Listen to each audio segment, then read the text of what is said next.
Hello, everyone. Welcome to CinemaCon, and this is Notes on the News. I'm Peter Mancuso, and this is the show where I break down the biggest stories in film, media, and entertainment and give you my thoughts. If you're joining us live, super happy to have you. If at any point during the show you have any questions or comments about any of the topics I'm covering, feel free to drop them in the chat. I'll do my best to kind of keep an eye on those. Just a fair warning to all of you, I've come down with a wicked head cold, but I could not disappoint the fans. So here I am. So if I sound a little stuffy, that's why. And if I'm maybe a little more lower energy than I maybe normally am, that's why. So, but still, there was just so many interesting topics this week, I knew I could just not let you all down. So, keep that in mind. If you're watching this after the fact, still super happy to have you. Please make sure that you are subscribing so that way you don't miss any of our live streams here. We go live every Monday, 6 p.m. Eastern Time. So without further ado, why don't we get started? Also, instead of my typical cup of water, to be healthy, I have a cup of juice. So let me just grab a quick drink. Refreshing. Okay. So let's take a look at the box office from this past weekend. Total box office domestically this weekend at $74 million, so about a 13% drop. It's weird kind of looking at this information here. It kind of feels like we're in a lull right now. I've talked about before that at least by this point in modern cinematic history, that period from like March-ish even to like July, it feels like there's like just a gajillion different huge or movies that want to be huge, huge movies coming out. But within that, there is some ebbing and flowing. So we're kind of at this point where I feel like there's a lot of stuff in March and early April. And now we're getting to the point where it's a little bit more subdued heading into May. And May is really where it all starts to explode. So looking at films opening this weekend, we have at number one, Civil War, the A24 kind of dystopian thriller from Alex Garland, who did Ex Machina and Annihilation, bringing in $26 million for the weekend. So this has been very successful thus far. It was projected at around 15 to 23, so it's already exceeded those expectations. And this is A24's biggest opening ever, which is good for them because it's also their most expensive movie ever. I went to go see it last week. My review for it is going to be dropping on Wednesday, but maybe I'm in the minority on this, but I thought it was actually really great. It was a huge surprise compared to the trailers. I thought the trailers made it look really generic and cringe. So I was really happy and surprised to see that it was not, or at least from my kind of vantage point, it wasn't. But I guess the trailers did its job because I guess it hit all the buttons that makes normal moviegoers want to go see it. Because again, this isn't like a huge opening by any means, but considering like what the film is, this is pretty cool to see. Other things opening this week, we have like number 8, The Long Game, which is like a inspirational sports kind of movie. Bringing only in like a little over $1 million. You also have a re-release of Shrek 2, because I guess it came out about 20 years ago this past weekend, also bringing in just a little bit over $1 million, and then just barely squeaking into the top 10, making less than $1 million for the weekend, about $991,000. Suga, August D Tour D-Day, the movie. I guess this guy is in BTS, like the K-pop group. So I guess he has enough fans here to squeak his concert film into the top 10. Films continuing this week. So things in like their second weekend now. We have Monkey Man at number 6, bringing in about $4.1 million for the weekend, dropping from second place all the way down to 6th in that second frame. Again, like I said, I was not optimistic about this film's chances, to kind of hold out, and this has had now a 60% drop. So now its total kind of domestic totals now are around 18 million, and its worldwide totals being about 23 off of a $10 million budget. So in some senses, this has been semi-profitable for Dev Patel and Universal. But again, I think that huge drop is not going to bode well for the next weekend. Also continuing past its second weekend here, we have The First Omen at number 7, bringing in about 3.8 million for the weekend, so dropping from 4th to 7th in its second frame. So not as bad of a drop, only 55%, but it had a bigger budget, right? So whereas Monkey Man's budget was about 10 million, The First Omens was about 30 million. Right. And so far it has made a little bit more money. It has made less money domestically than Monkey Man. It made about 15 million as opposed to 18, but it's made more worldwide. It's made about 35 million at the worldwide box office. So again, 35 million worldwide versus that $30 million budget. It still has a long way to go when you factor in advertising and marketing to be profitable, which is a shame because like I've talked about, The First Omen was my shout out last week for the best film I watched, and it's disappointing to see that it is not necessarily doing great at the box office. But I predicted that last week based off of it had a pretty lackluster opening. Looking here, we have 2 films here that are, have been here for a pretty long time now in the top 10, even in the top 5. So we have Kung Fu Panda 4, going to number 4. It was at 5th last week, so now it's in 4th place again. It jumped up. I think because of the things that were in front of it, Monkey Man and First Omen had such significant drops. So Kung Fu Panda 4 has now, this domestic weekend, brought in about 5.5 million. So only a 29% drop from the previous weekend, bringing its domestic total now to $174 million and its worldwide total to $453 million, off of just an $85 million budget. So this has been a very successful film for DreamWorks. And very happy to see Dune Part 2 fell out of the top 5 last weekend, but it jumped from 6th to 5th place, now in its 7th frame, so almost 2 months now, coming in at number 5, bringing in about 4.3 million for the weekend. And a 42% drop. And I predicted this last week that I don't see Dune making huge gains going forward. I think I did just hear that they are extending its IMAX run. And me and my fiance Viviana, I've already seen it, but now we're gonna go see it at AMC in Lincoln Square and see it like an IMAX 70mm. So maybe that'll give it like a little bit of a boost. But I think at this point, Dune has made the majority of the money it's gonna make. I don't see this really, really drastically skyrocketing in gross box office. But in terms of what that box office is, so this now brings its domestic total to 272 million and worldwide at 684 million. Again, off of a $190 million budget. So this is definitely successful. I'm curious now, let me pull up here what the first film made. So the first film's total worldwide box office was only 431 million. So this is already, outperformed that original film. Just a couple other quick mentions here. So you have in number 2 and number 3, the 2G films. We have Godzilla x Kong, The New Empire, dropping from 1st to 2nd in its 3rd weekend, bringing only 15 million. And then you have Ghostbusters Frozen Empire holding 3rd place in its 4th frame, bringing in about 5.8 million. So those are films that did surprisingly well their opening weekends, particularly Godzilla x Kong, but have just had drop after drop after drop. So I believe Godzilla x Kong last weekend had a pretty substantial second weekend drop, and this one's like 51%. So, these are films that were not super well received, so this is not surprising. But again, Ghostbusters held out decently well, right? Only a 36% drop here, so this brings its total to 97 million domestically, 160 million worldwide, which is not great for what is ostensibly like a big franchise film. But I think that makes sense given that Ghostbusters is not the property that I think Hollywood thinks it might be. So let's see some comments here. JJ because Jacob, thank you for being one of our most loyal viewers, says, not a fan of all the films, but it's cool to see so many arty leaning blockbusters all releasing, like Monkey Man, Dune 2, Civil War. Yeah, that's a great point, right? I've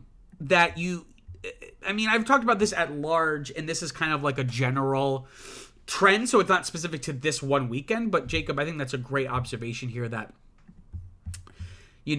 a lot of these films that are in the top 10 are these more smaller mid-budget films. Now, I think a lot of that has to do with the strikes, right? The writers and actors strike from last year. That really just completely thwarted the release schedules for a lot of these studios. So they've had to rely on these smaller films to kind of help keep the whole thing afloat.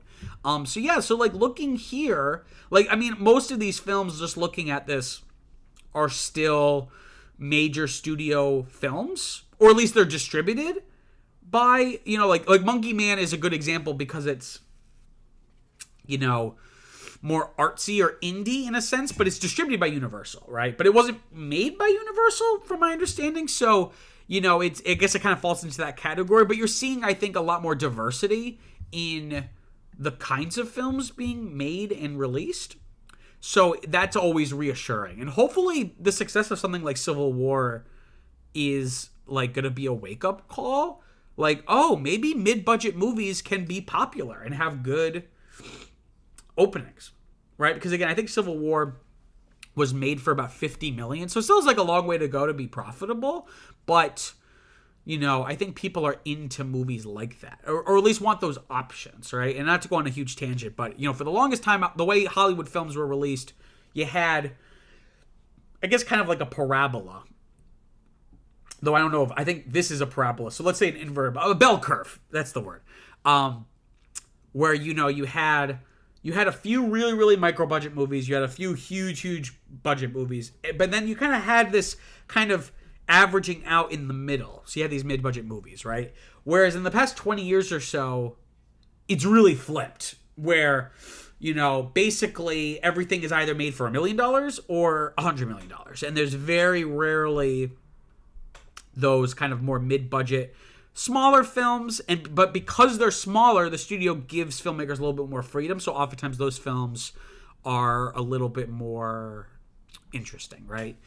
So I think we're seeing a return to that, hopefully. But Jacob, I think really good observation there. And then Viviana writes, yes, our 2 tickets will bump it up to number 1. Yes, so talking about going to see Dune in IMAX. There's the story, one last thing I'll end on. I haven't been following it completely, but there's some guy who he kind of became like a meme on Twitter where he was like just going to see Dune like I think he ended up going to see it like Dune Part 2 like 30 or 35 times or something crazy in IMAX, right? So that'll be us. So that man was probably keeping this whole box office afloat for Dune Part 2. So that's what you and I, Viviano, are going to do. Okay. Just a quick, before moving on, just want to give a quick plug. CinemaCon is not just a YouTube channel. It started as and still is a Substack newsletter where I publish more formal written reviews for newer films coming out in theaters. Just want to plug some reviews I released last week. We have reviews for Riddle of Fire, which is like a really great, strange, kind of idiosyncratic indie fantasy adventure movie. It's kind of like The Goonies meets Napoleon Dynamite. So I thought it was really great. So you should go check out my review. And then also over here we have the review for the Italian film La Chimera. So again, highly recommend you go check out those reviews. You can find the link in the description below. You can also just find us at cinemacuso.substack.com. Okay, let me just grab a drink of juice here. Gotta keep the vitamin C up. Okay. And again, I apologize for being sick and wiping my nose and stuff, but I can't let down the fans. Okay. So let's talk about story number 1 here. So Taylor Swift's songs have miraculously reappeared on TikTok, despite the feud between Universal Music Group and TikTok. This is coming ahead of Swift's new album, somewhat pompously titled The Tortured Poets Department. That's going to be releasing, I think, this Friday on April 19th, right? So I believe actually the very first week of me doing this show, this feud between Universal Music Group, UMG, and TikTok was actually the story number 1. So it feels like we're kind of coming full circle in a way here. So I highly recommend you go check out that video that kind of outlines kind of what this feud is all about. But just kind of reiterate here, essentially UMG wanted a larger share of the royalty payments from TikTok. Because, of course, TikTok has all kinds of videos, especially now, but TikTok's real bread and butter for the longest time was, music-based videos where it'd be people singing along to songs or dancing, especially. Dancing was, like, a huge part of it, especially during the pandemic, like the early days of the pandemic. So music's a huge part of TikTok.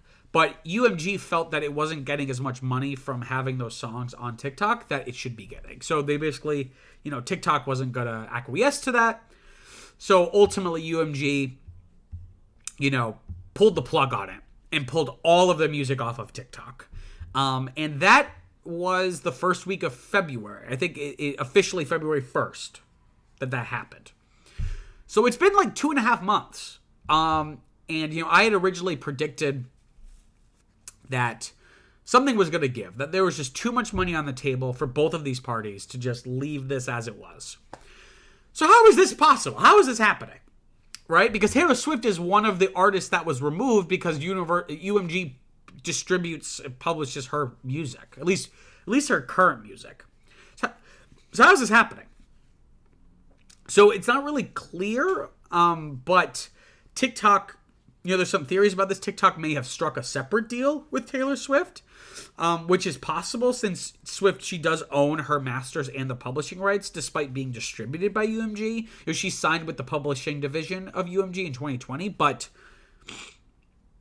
she's the one who ultimately is in control. And as we saw from this past summer, Taylor Swift is a force unto herself. And, she can really do whatever she wants.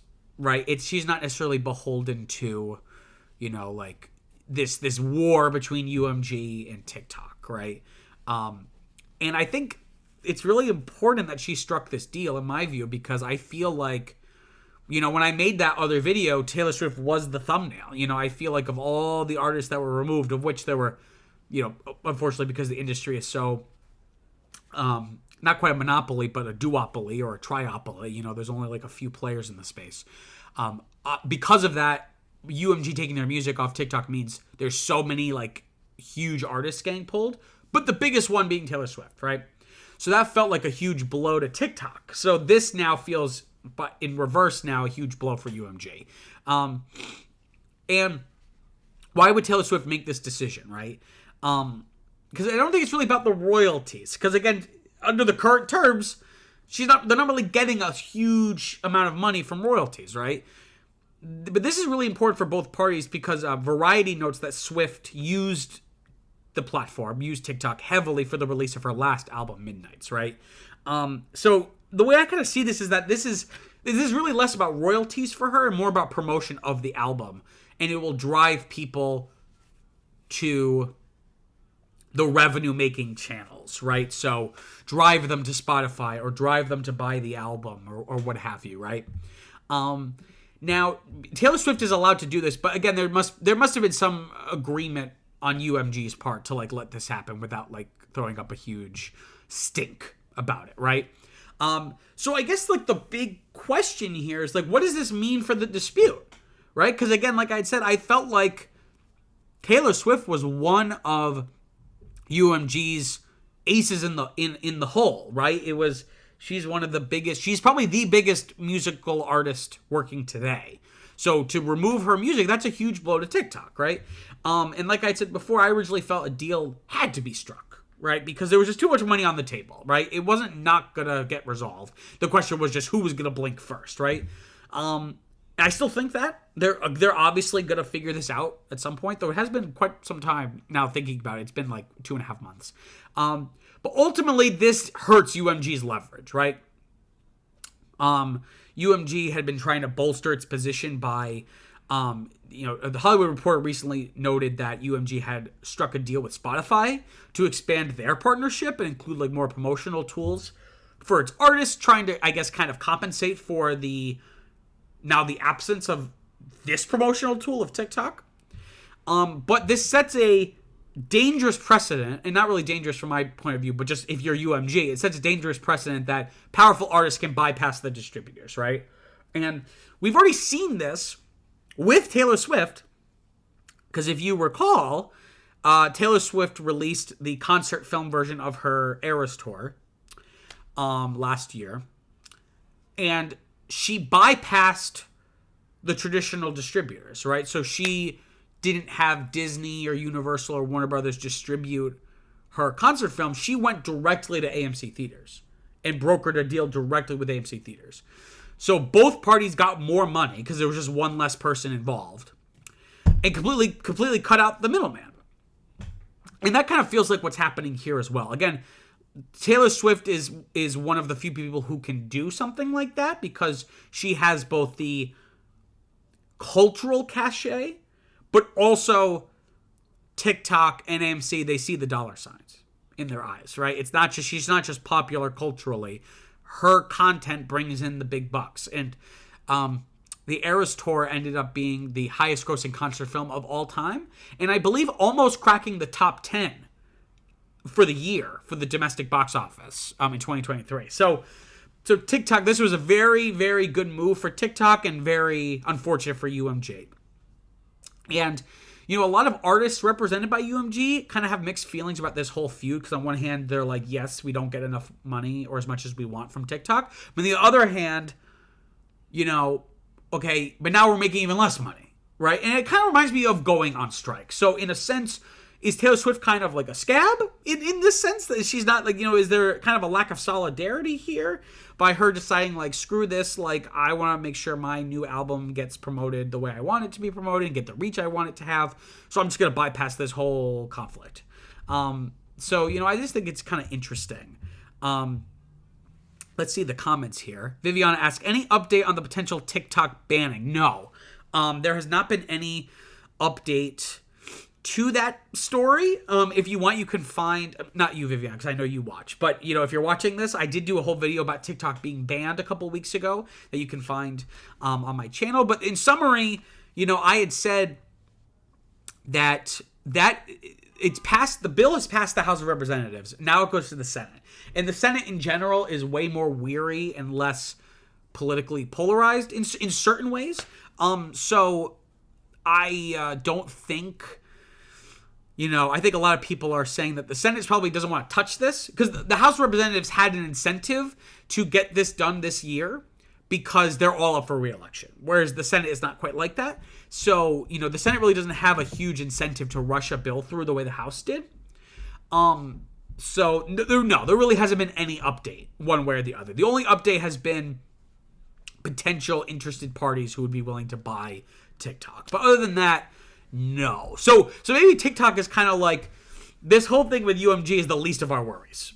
You know what I mean? Like, we have a way bigger fish to fry. So maybe that's why a deal hasn't been reached. Vivian, I also saw you had another comment here. Taylor Swift keeps making news about owning her own music to the point of taking it off of Spotify or TikTok. Is this a growing change in the industry of artists having more control? I think so, but only if you reach that level of success, right? You know, Taylor Swift, I remember in high school, I was in high school when Taylor Swift pulled her music off of Spotify, and it felt like the apocalypse because I love Taylor Swift, especially at that era when she released 1989. But yes, she's one of the few artists where she could do this and it actually matter. Because if you think about all the stuff with Joe Rogan and people like Joni Mitchell and Neil Young, right? Neil Young pulling their music off of Spotify. Even if you love those people, because I love Joni Mitchell. Who gives a shit? You know what I mean? In terms of the business, Spotify isn't like, oh no, we lost Joni Mitchell's music. In terms of the grand scheme of things, in terms of their revenue, it really doesn't, it's a drop in the bucket, right?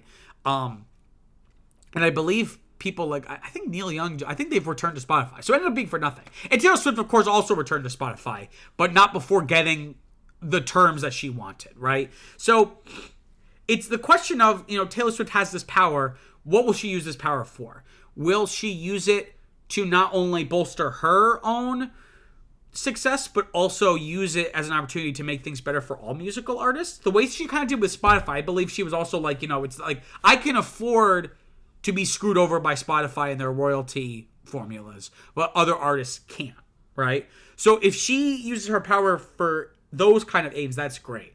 If it's just because she wants to get her album to be most successful as it can be, and not really caring about how this will affect other artists, then I think that could be an issue, right? But again, it's just going to be interesting to see how this affects the deal between UMG and TikTok. Okay, let me grab a quick drink. Hope you're all enjoying. Okay. Why do the Italians gotta let me down? Okay, so I think she's Italian, right? Gina Carano? I don't know. So this is the next installment in the long-running saga between Disney versus Gina Carano. I feel like Disney's having a lot of verses lately. Disney versus DeSantis. Disney versus Nelson Peltz. Disney versus Gina Carano. So Disney is trying to have Gina Carano's wrongful termination suit dismissed. Their whole argument is that they're claiming to have a, quote, constitutional right not to associate its artistic expression with Carano's speech, end quote. So if you aren't aware of kind of the background to this story, because this happened like a year ago or so, it's been a long time that this I think her firing happened like almost a year or two ago, but this lawsuit is more recent. Like, I think within this calendar year. But so let me kind of just summarize kind of the background here. So Gina Carano has been a very controversial figure, MMA fighter turned actress. Really rose to, more acclaim is the wrong word, but more visibility with her role on The Mandalorian, a Star Wars show. As Cara Dune, I think that was her name, right? But Gina Carano has been controversial, for her conservative views, we should say. Which it can be controversial enough, but in the context of Disney can be, doubly controversial. So, she objected to COVID restrictions. She, just asked questions about the 2020 election, and refused to support trans rights, right? And the real thing that got her in trouble with Disney was this tweet, because basically she had been getting pushback for all of those things that I just listed. And she tweeted, and this is back when it was Twitter, so it was tweeting. She said, quote, because history is edited, most people don't realize that to get to the point where Nazi soldiers could easily round up thousands of Jews, the government first made their own neighbors hate them simply for being Jews. How is that any different from hating someone for their political views? End quote. I'm not even gonna make a snarky remark about that, but I think it's self-evident the logical contradictions there. But anyway, so Disney fired her. Basically, they ultimately decided that her, publicly saying these things did not align with their, vision, right? Or their values. So per this recent motion, Disney says that, quote, Carano's decision to publicly trivialize the Holocaust by comparing criticism of political conservatives to the annihilation of millions of Jewish people, notably not thousands, was the final straw for Disney, end quote. So they were basically saying, like, all of this stuff was an issue, but then now you're basically saying, like, oh, conservatives were like the Jews in the Holocaust, and that's just a complete trivialization and misunderstanding of the Holocaust, and you know what I mean. So it's just, anyway. So Carano filed a wrongful termination lawsuit, right? Her argument was she was fired for exercising her First Amendment rights, and she was fired for being conservative. Whereas someone like Pedro Pascal, who's also on The Mandalorian as the titular Mandalorian, was equally vocal in terms of, you know, his quote-unquote liberal views, but he was not fired. So her argument is, like, ultimately, it's not that you're saying controversial things, it's that you're saying the wrong controversial things, right? She also claims that there was an element of gender discrimination, again, because, like, Pedro Pascal and someone like Mark Hamill has also been very vocal in their liberal views. You know, they're men, and they don't get in any trouble, but she's a woman, and she gets fired, right? And she also got support from Elon Musk, right? So, you know, the quote-unquote free speech absolutist, but only when it's convenient for him. You know, he basically had said, I think independent of her situation, had said that he would, you know, because he cares so much about free speech, that he would pay the legal fees for anyone fired for their speech.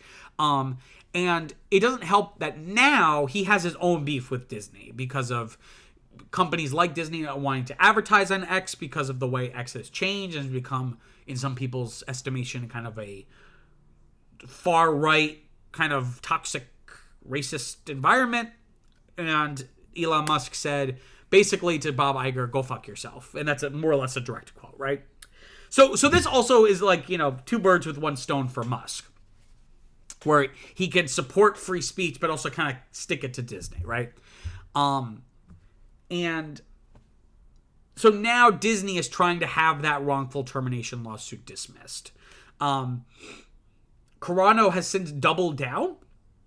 Sometimes when these things happen, you would hope that maybe there's like a little bit of self-reflection.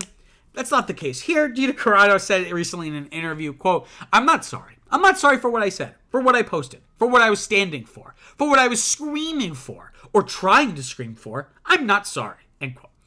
As you can tell, I'm maybe being a little snarkier than is fair, but, it's just, I'm sorry. I'm just going to keep going here. So I'm sick. I don't have the energy to dismantle everything she's saying here, but she also recently posted on X, formerly known as Twitter, saying, quote, Disney has confirmed what has been known all along. They will fire you if you say anything they disagree with, even if they have to misrepresent, malign, and mischaracterize you to do it. And those 3 M's were in all caps. They are now, so if I shout, it's because it's in all caps.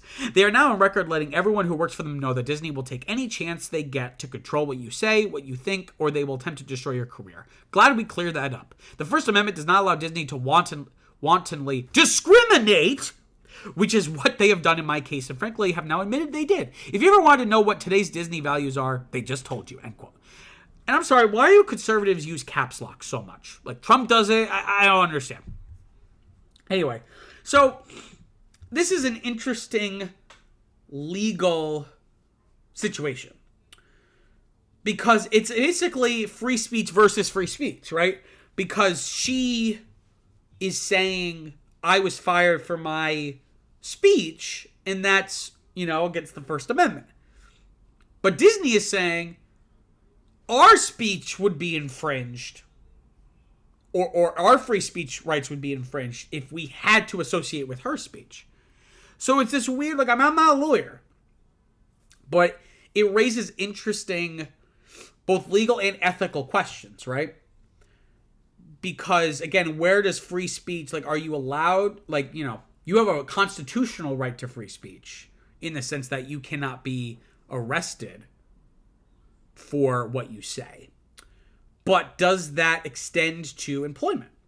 Can an employer, in this case Disney, fire you for something you say or did, even if it was outside the context of your role, out of the context of your actual employment with this employer, right? And I'm not sure how I fall on that, because I think it could be abused, and that's also raises interesting double standards. And I'd like to think I am logically consistent on this, but when someone like Gina Carano gets fired, people on the left, myself included, are more than happy to be like, well, it's a private company, they can do whatever they want, because there's almost like a little bit of a delight in that she got fired for saying what she said, right? But if it was reversed, and take the example of Melissa Barrera, the actress who was fired from the Scream franchise for her pro-Palestinian remarks, we wouldn't be like, oh, well, it's a private company. Most people were like, you can't do this. So there is an interesting double standard there. I'm not trying to both sides it, but there is an interesting legal question there that I don't think we as a legal system and as a society have really answered yet, right? But again, this all just ties back to cancel culture, right? People have the right to say whatever they want, but it doesn't mean that you have freedom of speech, but not freedom from consequences, right? So, you could say whatever you want, but people might not like it, right?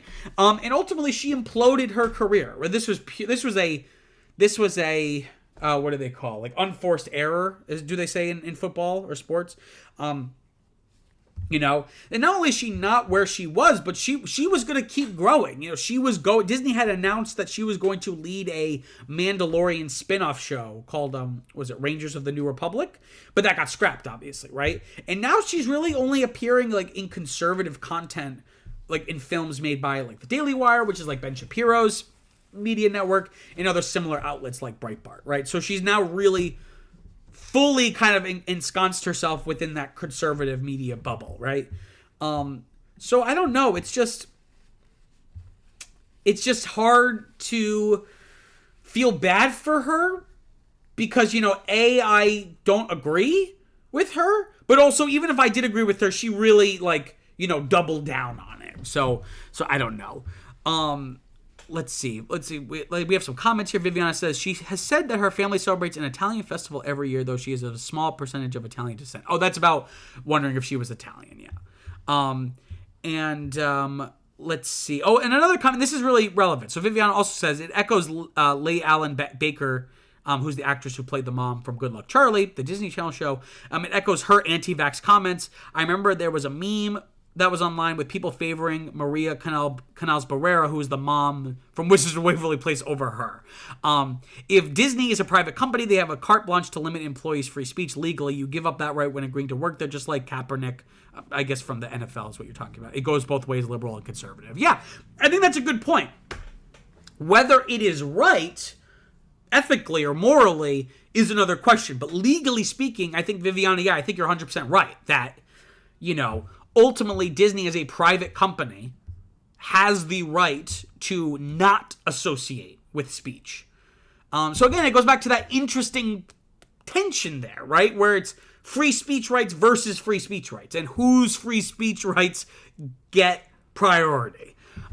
So it's going to be interesting to see if this case ends up going to trial and what the outcome ends up being. Okay, let me grab a quick drink. If you're just tuning in, thank you for joining the stream.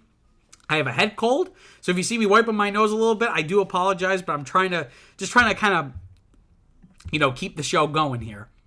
So let's talk about story number 3.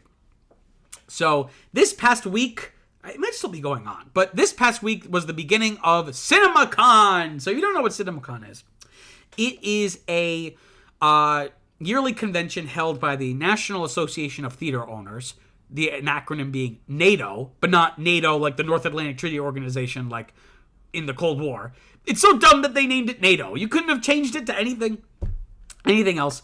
But NATO is this trade organization of theater owners across the country, and that can run the gamut from like AMC theaters to like a guy in Minnesota who owns one theater, right? And here's what we have from Wikipedia, very trusted source of mine. Wikipedia says that CinemaCon is, quote, a standalone movie theater industry trade show. So it's really an opportunity for movie studios to show off upcoming films and get theater owners excited about the product that they're going to be pushing out. And it's also an opportunity for theaters to speak to the state of the theater industry. And again, like I said, it's attended by major chains as well as just owners of like one theater or a handful, not necessarily mega corporations, right? Going into the event, there was a troubling report that kind of cast a negative light over the movie theater industry. Gower Street Analytics forecasted a 3% decline in the worldwide box office this year for 2024. And while this is still better than the original prediction for 2024, it was going to be even bigger percent decline. This is still a setback, right, following 3 years of recovery following the pandemic. And they said that China is really the only market that's going to see any improvement. And I would imagine that might be because, China was like the golden goose for Hollywood for like 10 years. And then COVID happens. So not only is China just shut down, but China also becomes more authoritarian in that time. And it becomes kind of this like business divorce between the United States and China. So it makes sense that China is the one that has improvement for growth because it's kind of been in the toilet for the past couple of years in terms of like American output there or exporting American films to China. But overall, despite these troubling reports, there's this general sense of optimism. Because again, if you look at the box office from this past year so far, there have been some decent hits, like we talked about in our box office segment earlier in the live stream. Doom Part 2, Kung Fu Panda 4, Godzilla x Kong, Ghostbusters to an extent, and if you also want to look at some of the stuff from the tail end of 2023, like Wonka, and lower budget, huge successes like Anyone But You, the rom-com with Sydney Sweeney and Glenn Powell. So there is like a sense of optimism. And Deadline notes that studios and their parent companies are starting to remember the value of an exclusive theatrical window, right? So, you know, for most of cinema's life, a movie would debut in theaters and it would be months until it appeared on any kind of home media, or like you could digitally buy it or rent it or anything like that, right? Obviously that has changed a lot over the past 10 years, but especially during COVID, where studios kind of started experimenting with like, well, maybe we just have it in theaters for 3 weeks and then it's available everywhere. Or maybe it's day and date. You can rent it at home or go to the theater to see it. And I think the successes and failures of those strategies has become very apparent to the studios. So they're kind of being like, maybe there was something valuable about it only being in theaters for 3 months. Maybe that was good for box office results. I don't know. You know, and this also includes companies like Apple and Amazon, you know, which, you know, have every incentive like Netflix to just send their movies straight to their respective streaming services. But Amazon especially, I mean, for the past like decade or so, has had a good track record of releasing their films in theaters. Even if they were like a limited release, like still at least getting them on screens. Whereas there are most Netflix films never leave your living room. Right, except for like a few key things, something like The Irishman, and that was because Scorsese insisted, like, can you please just show it somewhere, at least one theater. So looking at some kind of sound bites we got from the event, Deadline interviewed NATO President and CEO Michael O'Leary, as well as Chairman and CEO of the Motion Picture Association, or the MPA, Charles Rivkin. They are obviously optimistic because the industry depends on it. They're not going to be like, oh, yeah, well, you know what? The theater industry sucks right now, you know? So there's obviously a level of kind of damage control in a sense. And we have a quote here, I think from O'Leary, saying, quote, "We aren't ignoring the reality of the marketplace, but those concerns can be overstated. CinemaCon will be a pep rally, but I'll challenge our industry to step up," end quote. O'Leary also notes that the industry isn't declining. It's just, quote, sorting out. Right? It's end quote. So it's just kind of finding its footing, which I don't disagree with. But again, he has to, this is his job to say things like that. We also have you know, comments from Rivkin, and he references potential legislation that they're going to essentially try to lobby within Congress to implement what's called judicial site blocking in the United States. Basically, from my understanding, this is something that happens in a lot of countries, but the way Rivkin describes it is essentially it's the ability to take down websites that are distributing pirated content, right?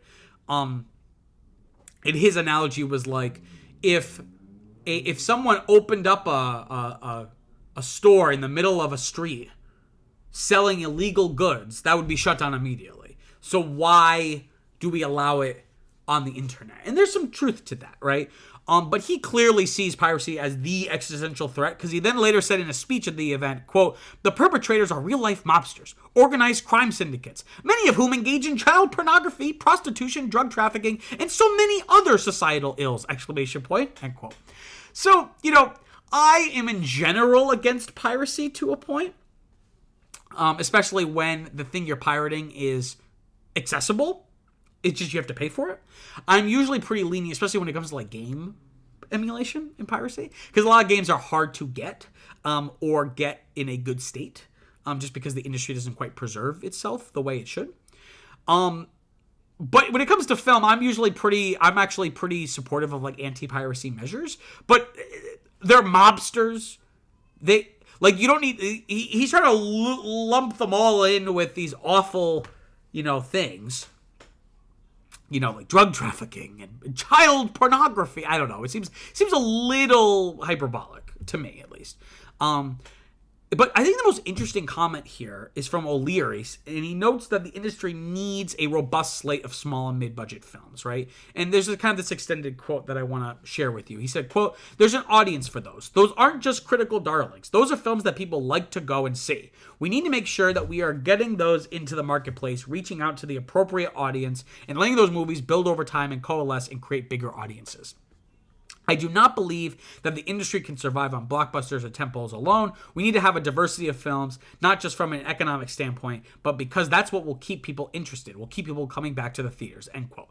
So basically the message to studios, make different kinds of films. And we talked about this in the box office segment of the live stream, that, you know, people like to have options. Like I don't mind there being a $200 million dumb popcorn entertainment film. I don't mind that, because if those do really well, they help pay for the party, right? But they no longer pay for the party. They pay for themselves. You know, there's a reason why we call them tent poles, because you only need a few tent poles to hold up the whole tent. But if you knock one of the poles over, the whole thing's going to come down. And I think that's what we have been seeing. That if the industry doesn't make a change, the industry is going to implode. The industry is going to not be able to support itself, because all it's going to take is just a few huge movies to bomb, right? And I listed all those movies that have done really well financially in like the past 6 months, but there are plenty of counterexamples, right? So I think the biggest one being, what is it? The Apple film, was it Apple? Argyle, right? It was like a $200 million movie. Let me pull up Box Office Mojo. I don't even think it's even hit 200 million. And again, as we know, you need to probably make double your budget to account for advertising and stuff, right? So worldwide, this $200 million movie has only made about $96 million. So if you have 3 or 4 of those in a year from like the same studio, that could completely destroy a studio, you know? So it is just good. Like, I like what he says here. It's like not just from an economic, but also it's just like keeps people interested. I would say the reverse. Like, yes, it keeps people interested, but from an economic standpoint, like no other business would you bet so much on one thing, right? Every great financial planner or Wall Street guy would say you need to diversify your portfolio. You can't just have all of these huge movies, because then you have situations where a movie will make $300-400 million and be a disappointment. Right? Because it was made for like $200 million or whatever it was. And you wanted it to make $1 billion or $2 billion even, right? So I completely agree here. But at the same time, this also seems like common sense. Like, if we make different kinds of movies. Like, this is like financial planning 101. Like, you need to diversify your portfolio. Have a couple other sound bites here. A Variety spoke with Elizabeth Frank, who's the chief content officer at AMC Theaters. She really notes the success of concert films. You know, like we had talked about with Taylor Swift bypassing the traditional distributors to have her Eras Tour film, concert film, just go directly to AMC Theaters. And again, that was financially advantageous for AMC because there was got rid of the middleman. You get a little bit more of the pie, right?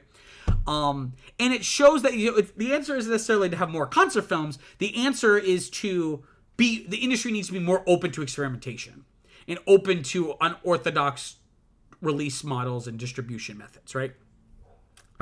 She also comments on theaters being much more involved with marketing of the films that they're showing. And she says, here's quote, "If you think way back, the studios did 100% of marketing. It was up to the theaters to just open the box office and collect cash. We've moved light years beyond that," end quote. So places like AMC have taken a larger role in actually trying to advertise these films and get people to come to the theaters. Whereas I guess back in the day, it was really just like, we're going to show this movie that you've already heard about.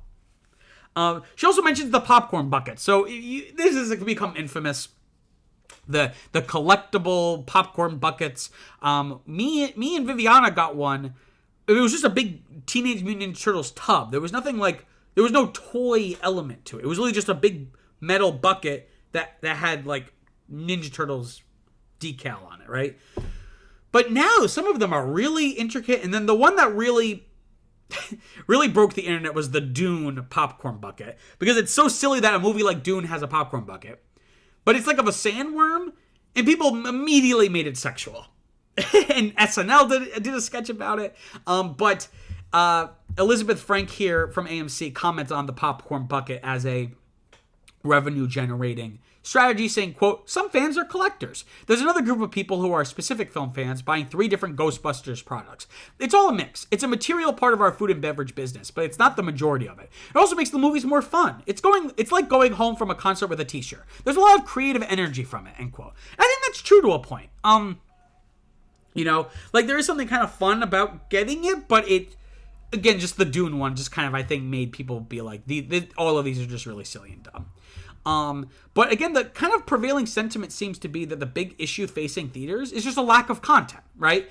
Again, that's because of the strikes, you know, disrupting the production flow and the release schedule, but also, again, what I just went on a whole rant about, that there's just less films and each one is more expensive, right? So theaters just want more movies. Just give us more content. And I think I read a quote, and I didn't write it down here, but one of the theaters was like, make more content and let us decide what we think it like let us be involved in making some of these films a success. You know what I mean? If you give us good content, we will play it for longer, right? Let's see here. O'Leary also kind of pleaded with Wall Street to invest more money in the industry. You know, again, because that's a big issue, like just needing capital.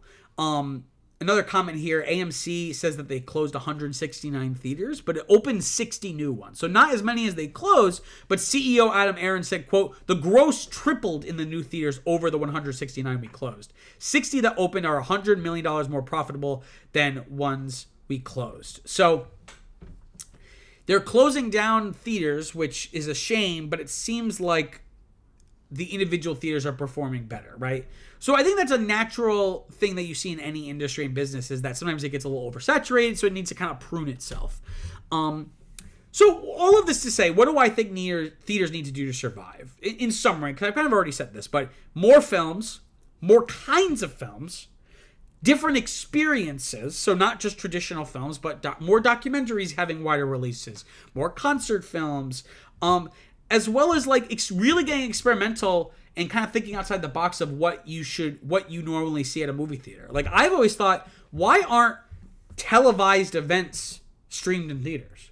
Like, why? I'm sure you could do this at some theaters. Like, I think like Alamo Drafthouse, or maybe the Nighthawk Cinema in New York, you could do this. But again, those are very small scale. Like, why can't I go to AMC theaters and go watch the Oscars? Right? Or any other television event. Like, think about how much money, and again, it still shows it's the same broadcast, so it has all the ads, right? Think about how much money theaters would have made if they were showing Game of Thrones in theaters every Sunday. That would have been insane. The amount of money that they would have generated was insane. So I've always thought that's a blind spot of the industry, that they should have more of things like that. But, you know, I think they don't want to think outside the box on things like that, but which is a shame, because I think they would make a shit ton of money. Okay, let me grab a quick drink here. Okay. Story number 4 here. The Teenage Mutant Ninja Turtles is getting a live action film targeted at adults. It is going to be adapting what, from my understanding, is the very violent graphic novel series, The Last Ronin. And here's how Wikipedia summarizes kind of the premise of The Last Ronin, saying, quote, the story follows characters from the Teenage Mutant Ninja Turtles franchise in an alternative future wherein the last remaining turtle seeks to avenge the death of his brothers by killing the grandson of one of the Turtles' arch enemies, the Shredder, end quote. And from my understanding, this was a very successful graphic novel series. So it makes sense that they would want to adapt it. But again, what feels really interesting about this is that this is going to be an R-rated live-action Ninja Turtles adaptation for adults specifically. And in a lot of ways, this feels like Logan. You know, like the X-Men film. It has a lot of similarities, and not just on one level. So on one level, story-wise, like this idea of kind of like one of the last surviving of a group, and they're trying to avenge or kind of go on this journey, and like especially notably like kind of like almost as a loner. Another similarity is like this just general conception, you know, and not just of the film Logan, but then also the graphic novel was based on Old Man Logan, right? So this conception of a darker, more personal take on a comic franchise primarily targeted at children. And I know that's controversial to say. I don't want to make it sound like, you're being immature if you like these things, but ultimately they are liked by both children and adults, but there are things that can only be appreciated by adults because of the nature of the content, right? And then it being R-rated, right? That there's this, it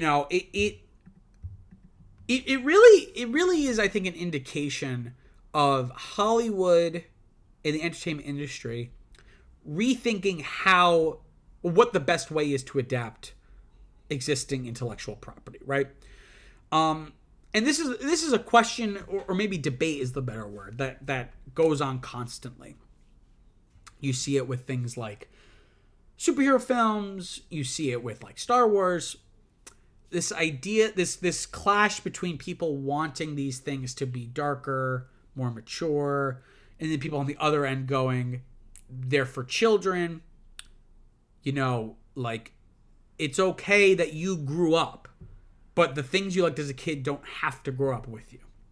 Again, this question of should children's media be reinvented for adults? And I'm not sure. I'm always of the mind that it doesn't need to be mature in the sense that it would be inappropriate for a child to watch it. I'm always of the mind to make it more mature in the sense that the psychological realities of the characters is more nuanced. So it's not just dealing with very surface level, rudimentary thematic ideas, but, wrestling with really more complicated human questions that I think the best children's media does already, right? So I don't need Star Wars to be R-rated. I need Star Wars to feel psychologically and thematically satisfying beyond just a simple good versus evil, which I do like, but how can you deepen that?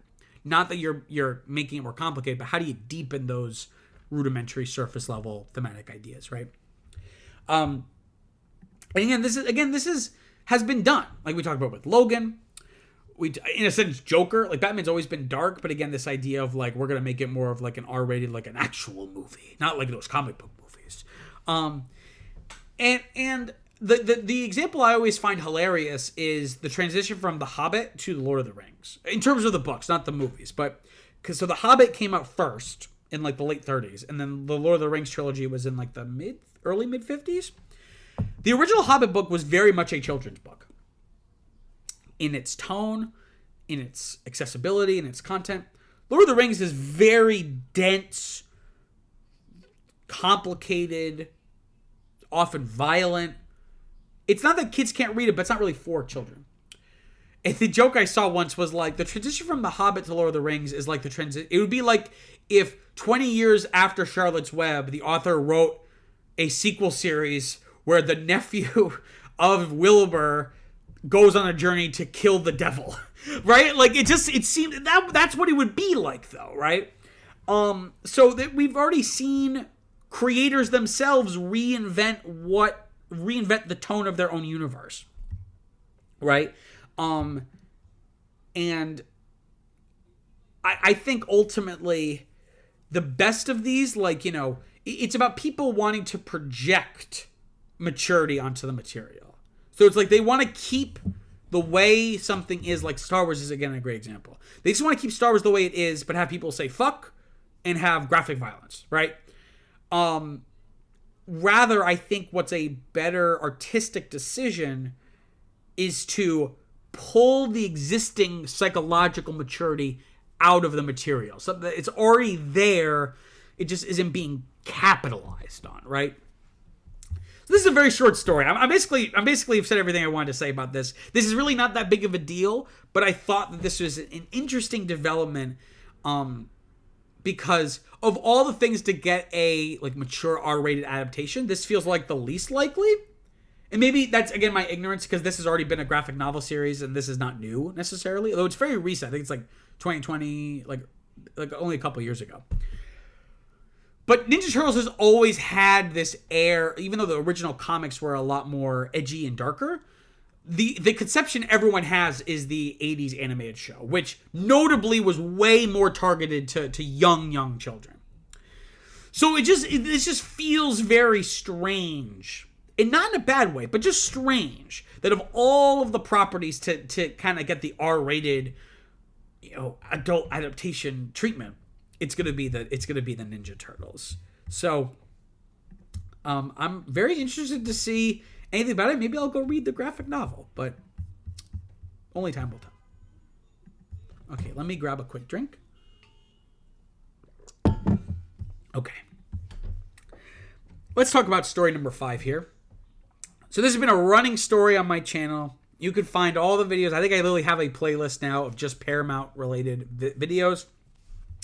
Last week, Paramount Global entered into an exclusive negotiating window with Skydance Media to presumably sell Paramount to Skydance Media. Again, I'm not going to go into every detail about that. Again, I have other videos about it. You can go check them out. But as I had mentioned last week, shareholders aren't necessarily happy. Shareholders of Paramount aren't particularly excited about this potential deal with Skydance. Because the current deal, the way it is set up, it would seem to primarily benefit Sherry Redstone at the expense of other shareholders. And not just necessarily like small dollar retail investors like myself, but like large investment companies, which is why this is getting attention, because these are large financial entities that are not happy about this, right? This deal with Skydance is probably less money for everyone, but it'd be more for her. And I think the reports are that she personally would get about $2 billion with a B dollars in cash. And there's also, like we talked about in my video last week, there are incentives beyond money, because, Skydance, they've had a working relationship for years now. And also Skydance seems to be the best option because it would keep the media empire that Sherry Redstone's father built over like 20 or 30 years. It would keep that media empire relatively intact. The Wrap notes that that opponents feel that the other potential deals aren't as risky, right? Other deals like from Byron Allen, deals like from Apollo Management Group, which is like a private equity firm. And we have a quote here from Lightshed Partners, which I think is like a investing group, saying, quote, "We have yet to talk to a single investor that wants a Paramount Skydance merger, as they will be massively diluted even if there is the potential for long-term value creation," end quote. So again, it seems very much like this is really just benefiting Sherry Redstone rather than the investor base at large. So a few of these groups that are not happy, you have Aspen Sky Trust saying here, this is a quote here from their legal counsel, the Riley firm, saying, quote, "The dilution of shareholder valuation to advance the position of a single shareholder with a position on the board of directors, as currently being reported, is more than questionable. At a minimum, it transcends ethical boundaries and breaches the fiduciary duties of the board of directors it breaches the fiduciary duties the board of directors owes to its shareholder base," end quote. So basically their argument is, as a member of the board, you have a fiduciary responsibility to generate shareholder value. And this decision would not do that. It would do the exact opposite.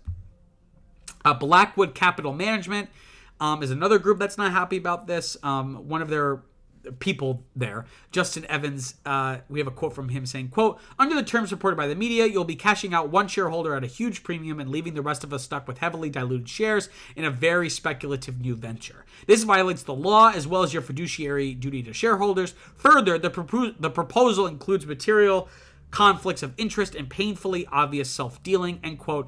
We also have a few other quotes from him here saying, quote, "The last thing the company shareholders need is yet another silver spoon movie enthusiast to run our entertainment company into the ground," end quote. That's a reference to David Ellison, son of Larry Ellison.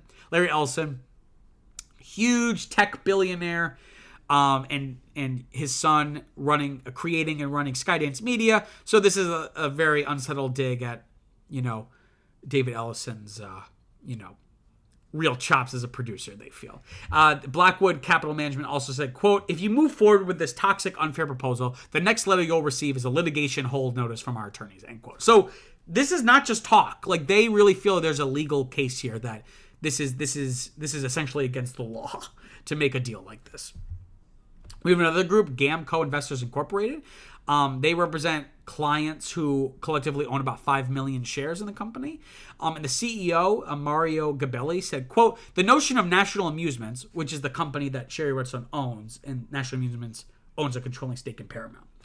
Quote, "The notion of National Amusements getting a premium for their voting stock is totally warranted. The question is how much. My clients want to be treated the same as the voting stock. All voting stock should be treated equally," end quote. And this is also amidst 4 members of the board stepping down, 3 of which are close friends with Redstone, and the wrap notes that this is probably due to concerns of a lawsuit, right? So they're trying to get out while they can, right? Another group that's not happy, Matrix Asset Advisors, they characterized the deal as, quote, "suboptimal and detrimental to the company's value." And David Katz, who's the president and chief investment officer of Matrix Asset Advisors, said, quote, "If companies are public, the board has to answer those questions and understand if they are under the spotlight. And that's why you have directors resigning. I think at a minimum, they are feeling the pressure that they just can't rubber stamp things," end quote. So people are not happy. And kind of the way that they've laid it out, it makes a lot of sense, again, from a shareholder perspective. Some analysts see, again, like I mentioned, that this deal is the path of least resistance. Again, for, Sherry Redstone, this is the most ideal deal for her. And I'm going to end this story the way I do, how I've ended almost all of my stories about Paramount now. What does this mean for Paramount? And furthermore, what does it mean for the entertainment industry at large, right? So LA Times quoted Stephen Galloway, who's the dean of Chapman University's Dodge College of Film and Media Arts, saying, quote, "Paramount still is a historic studio with a legendary venue. I can't imagine that would change," end quote. But then he goes on saying, quote, "Recent history doesn't bode well for the future of these brands that basically all came about in the 20s and lasted 100 years. 100 years is a long time. Nothing lasts forever," end quote. So yeah, you see things like 20th Century Fox being bought by Disney. You have Warner Brothers not getting bought out necessarily, but kind of becoming a lot more modern and corporate-y. So, this ongoing story reflects an industry in a moment of transformation, right? And this is not a singular moment of transformation. This is like years in the making, and it's going to continue for years to come. But I think this Paramount story shows a economic context, an economic... what's the word? Basically, you have a scenario or environment or economic climate that is wrestling with what is the value of these legacy movie studios. Is there value in these legacy movie studios, right? Is the legacy a bonus or a detriment? I don't have the answers to these questions. I mean, I think on the whole, I'm for these companies, but at the same time, like this dean of at Chapman, Stephen Galloway, said, 100 years is a long time and nothing lasts forever. So, it's going to be interesting to see if Paramount exists as we know it today, if it's going to exist in like a year. So let me just grab a quick drink before we wrap things up. Okay. Look at this fun picture. So looking ahead to the upcoming releases, we have the horror film Abigail coming out, I think, from the director of the horror film Ready or Not and one of the recent Scream films, I believe. It's projected to make about $12 to $22 million. I've heard it's like decent. So it'll be interesting to see, again, how it kind of slots into this strange period in the box office. Then we also have the, let me see, make sure I have the full title correct. The Ministry of Ungentlemanly Warfare. This is a Guy Ritchie film, as you would expect from Guy Ritchie, but it's only projected to bring in about 6 to 10 million. So, not super well. And looking at the box office from this past weekend, I mean, that would still bring it in like the top 2 or 3. So, it'll be interesting to see kind of how the box office shakes out. Okay, this is the part of the show where I like to plug the best film I watched this week. This could either be something I've seen a million times or something I've seen for the first time. It could have come out 100 years ago. It could have come out yesterday. Whatever the best film I watched this week was, I want to give a shout out. And this week, it's The Red Shoes. Classic film. Martin Scorsese says it's one of, if not his absolute favorite film. I had watched it once in college and thought it was fine. And I rewatched it recently, and it was great. I don't know what I was thinking. I don't know if my professor really gave us like a good kind of context for the film, or really helped us kind of appreciate its value. or values, I should say. It was just phenomenal. So if you haven't watched it, it's on Max. It's very accessible. It's not super long. It's kind of like Black Swan, but better in every way. Okay, so I just want to give a few quick shouts before wrapping up. So I have another sister YouTube channel called Peter Squared, where I cover topics related to film and media and entertainment in a more formal written video essay format. The video I have up right now is a closer look at Frozen, where I take a closer look at Frozen, the Disney film, and look at what went right, what went wrong, and everything in between, using these like two versions of myself, like a teenage and older version of myself. So you definitely would appreciate you go checking that out. You can find the link in the description. Again, the YouTube channel is Peter Squared. Also want to plug the podcast I do with my fiance Viviana called Now That's What I Call a Franchise, where we pick a film franchise and we go through every single installment. The good, the bad, and the ugly. We're currently doing the Batman franchise. We're almost done. We just released our episode about the animated film Batman, the Doom That Came to Gotham, which is like a Lovecraftian version of Gotham and Batman, which is kind of interesting.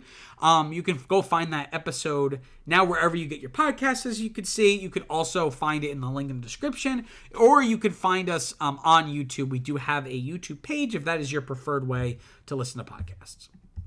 And then finally, I want to give another plug to CinemaCon. So it is not just this YouTube channel. It started as and still is a Substack newsletter where I write more formal written reviews of newer films coming out.